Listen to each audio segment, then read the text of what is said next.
اور اب تم یہ بہانہ بھی نہیں کر سکتے کہ اگر ہم پر کتاب نازل کی گئی ہوتی تو ہم ان سے زیادہ راست رو ثابت ہوتے۔ تمہارے پاس تمہارے رب کی طرف سے ایک دلیل روشن اور ہدایت اور رحمت آ گئی ہے۔ اب اس سے بڑھ کر ظالم کون ہوگا جو اللہ کی آیات کو جھٹلائے اور ان سے منہ موڑے؟ جو لوگ ہماری آیات سے منہ موڑتے ہیں انہیں اس روگردانی کی پاداش میں ہم بدترین سزا دے کر رہیں گے۔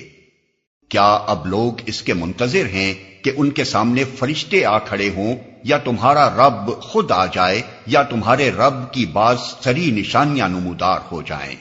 جس روز تمہارے رب کی بعض مخصوص نشانیاں نمودار ہو جائیں گی، پھر کسی ایسے شخص کو اس کا ایمان کچھ فائدہ نہ دے گا جو پہلے ایمان نہ لایا ہو، یا جس نے اپنے ایمان میں کوئی بھلائی نہ کمائی ہو۔ اے محمد، ان سے کہہ دو کہ اچھا تم انتظار کرو، ہم بھی انتظار کرتے ہیں۔